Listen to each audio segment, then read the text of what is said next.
shouted, "Hip! Hooray! I'm fit and working again!" And it ran off straight into the pub, had 6 pints of lager and lost all its vowels.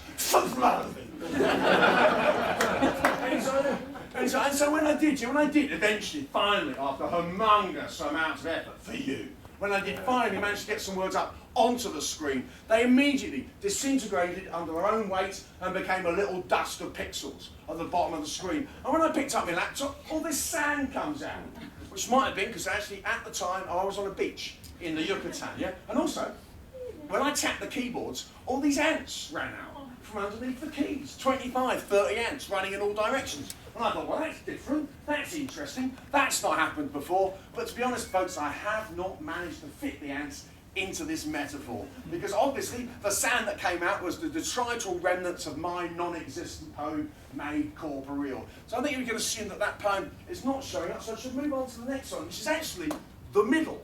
And it's a bit late for a middle, I realise. But also, if this show is called 10 Starts and an End, and I don't know if anyone's keeping count, but you should probably knock one off for that last non-existent poem. If this show's called 10 Starts and an End, then one thing you weren't promised is a middle. So I think you can, if you like, regard this next piece as a bonus. And to be honest, I never really planned a middle. I just thought sooner or later one of the starts will bump into the end, and that will take care of that. So, and also, not only is it a middle, it is also a self-help poem, ladies and gentlemen. Big market for self-help poetry. So, in an effort to flag up its self-help marketability, I've given it a very obvious title for a self-help poem, which is From Down to Up. My thick skin wore thinner and thinner until there was nowhere left to hide. Yes, my fraying skin wore thinner and thinner till there was no hide left. All those nights I lay there whispering, when am I going to begin?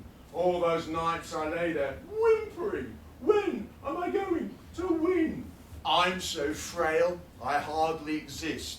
My heart, a charade, the whole world has guessed. For my soul and my spirit curdled into turds and dropped right through the bottom of myself.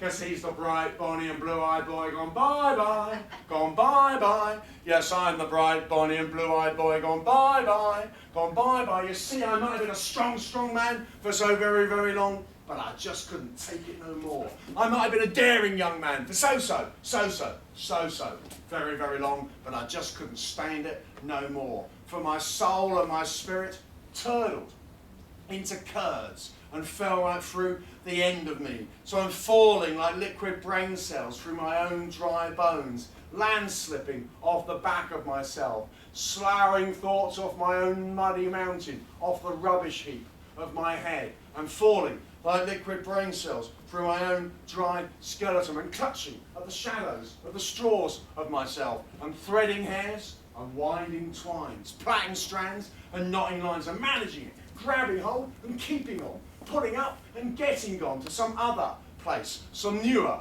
bigger, better, freer space. A there for the going, compelling one towards it. A there of the possible, where one can give up, giving up. A there of the reachable, doable thing. So when the beginning meets the end, I can rise up and start again with a walking baseline right out of where? Well, I'm out of here and into there, following each flow wherever it goes. I can't stop now, I've started. Not now me and the straight line have parted. Now I can't stop now, we've started. Not now we and me and the straight line have parted, but all, it's a fine, fine line between the malignant and the benign. But all, don't you like the vibration of being caught in the oscillation between capture and liberation, of a going beyond defences and a shrinking of the done, a growing sense of newness and a nearing of the unbegun, with the backlog of new beginnings and the racking up of good reasons why, with a nice high stack of winnings and the wind and the wings do fly, because I've some inner specifications to rearrange for some increased acceleration in the rate of change. Just some inner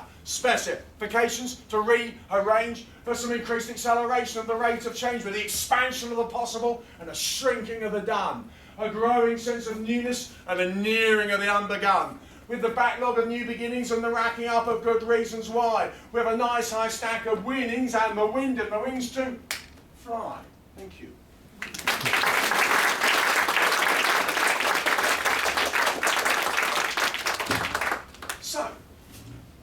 I never normally get birthday presents. I hardly ever give them, so I hardly ever get them.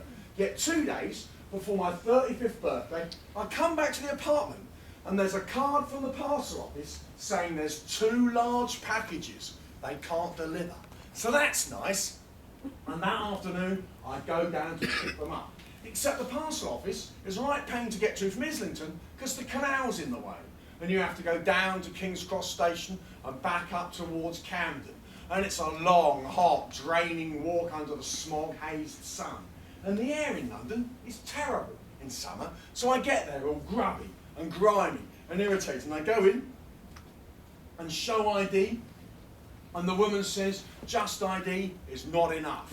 I also need proof of address. So I stagger off, sweaty, swearing, snarling, and empty-handed.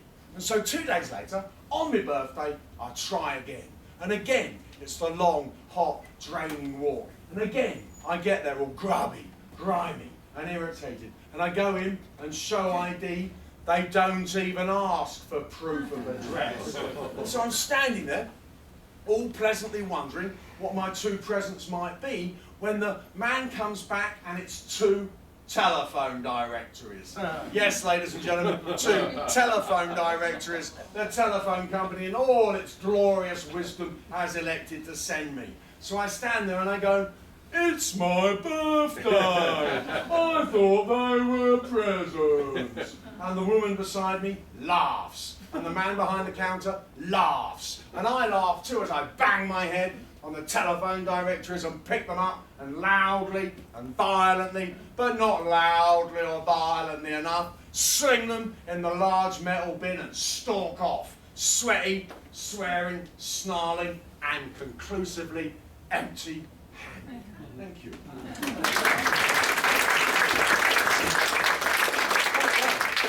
I'm really looking forward to doing the next piece here, because this piece is quite possibly the longest tongue twister in Canadian history. And also the longest tongue twister in Canadian geography, because this tongue twister is 3,000 miles long. And as it's 3,000 miles in 1 minute, it's very possibly the fastest travelling tongue twister in Canada, and 250 times the speed of sound. Because it's not just a tongue twisterer, it's not just a tongue blisterer, it's not just a tongue blitzerer, because this is 1 minute Canada. Signal Hill, St John's, Skibbereen, Sunnyside, Gambo, Gando, Rattling Woods, Goldbridge, Pasadena, Red Rocks, Manitou, Melville, Monastery, Pictou, Truro, Canaan, Trois-Pistoles, Montreal, Lachine, La True, Skye, Limoges, Piperville, Gloucester, Canarta, Polo, Napanee, Belleville, Port Hope, Toronto, Faraday, Barry, Brechin, Bracebridge, Rip, Bonaire, Burwash, Esplanade, Echo Lake, Glendale, Gula, River, Gargantua, Mitchell, Dakota, Magpie, Mowat, Marathon, Nephlegon, Casamara, Givikoski, Minnetaki, Kenora, Kildonan, Winnipeg, Oak Bluff, High Bluff, Dakota Teepee, Newport, Strathclyde, Salisbury, Silverton, Shalmouth, Saltcoats, Ebenezer, Insinger, Elfrost, Mozart, Kandahar, Wolverine, Flanders, Broadway, Saskatoon, Radisson, Rutland, Witchard, Maidstone, Ashburn, Marshall, Blackfoot, Vermilion, Manville, Vegreville, Strathcona, Edmonton, Carvel, Capasiwin, Lobstick, Granada, Nojak, Edison, Ansell, Obed, Entrance, Pocahontas, Canoe River, Blue River, Clearwater, Tutura, Nicola, Merritt, Hope, Chilliwack, Elgin, Crescent Beach, Salwassin, Lighthouse Point, Beaver Point, Schwartz Bay, Nixon, Bureau, Victoria, Goldstream, Duncan, Cheminas, the Nino, Horseshoe Bay, Stanley Park, Granville Island, and Vancouver. 1 minute Canada.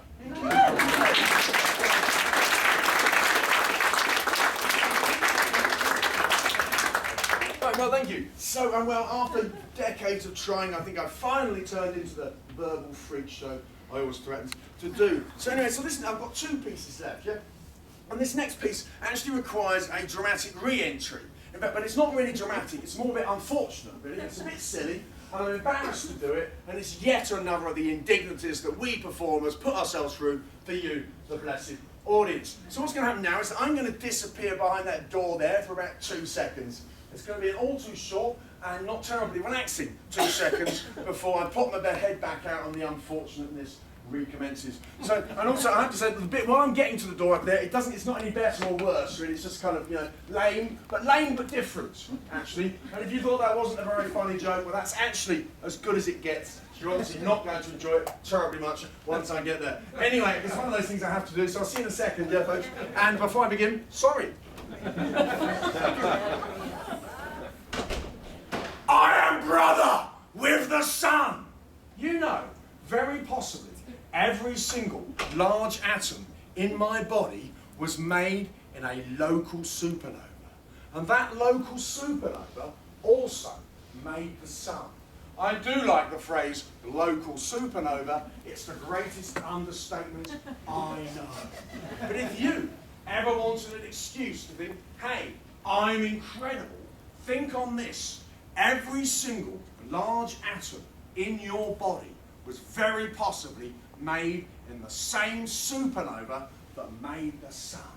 So it turns out the bloody hippies were right all along. We are sister and brother with the sun.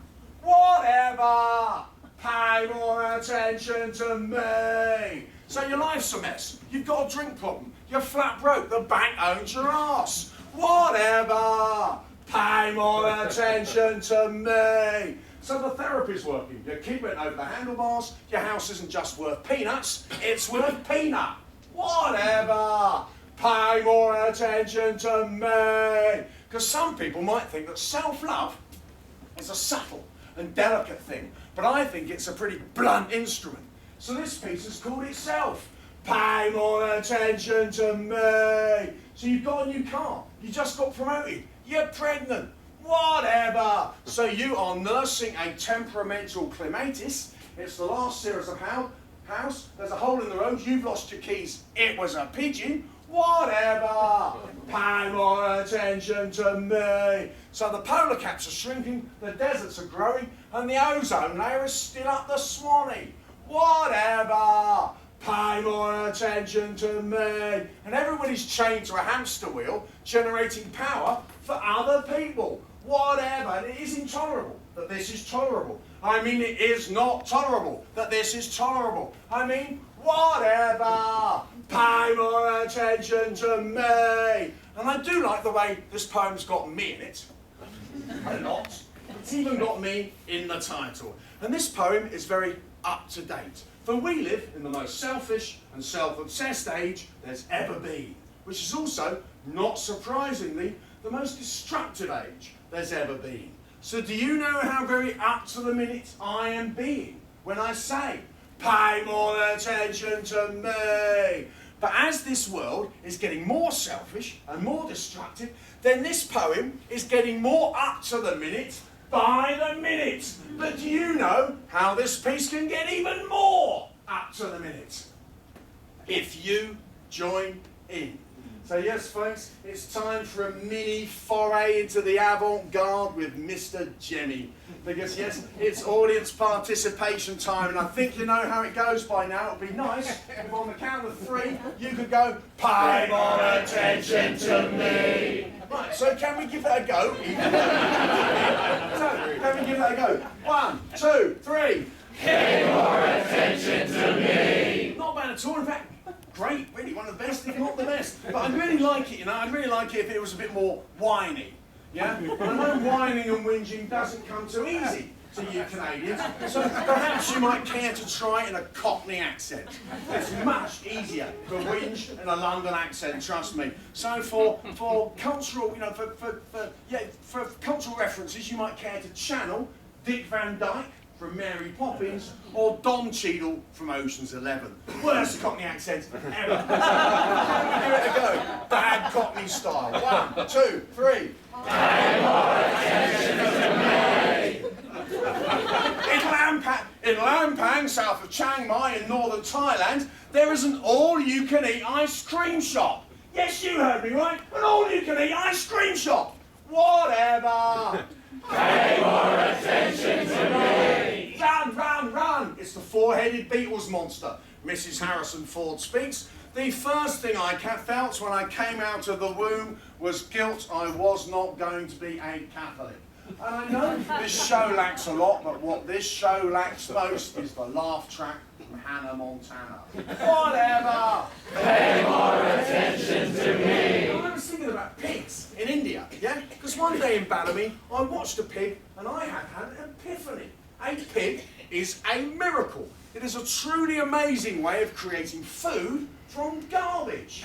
And that transformation from filth to life-giving nourishment is truly miraculous. Whatever! Pay more attention to me. I've met machines with warmer eyes than yours. 4 stomachs good, 5 stomachs better.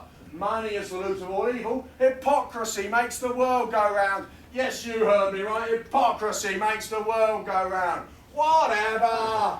Pay more attention to me. And your whole life is a field trip in paradise? Wow, ladies and gentlemen, a field trip in paradise. Whatever! Pay more attention to me. Hey, buddy, before you begin, get up in the morning. Thanks for coming. I love you all, but look this way, and I don't mean you, or you, or you, or you. I mean...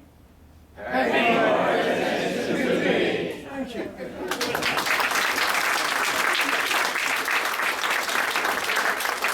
I'm still going to experiment with the end of that piece, because the obvious way to finish that poem would be with crisp chorus unison. But I'm really going for the feel of a sad, soggy, sorry dollop of an ending. So I'm sorry to include you in my sad, soggy, sorry dollop of an ending, but there you go.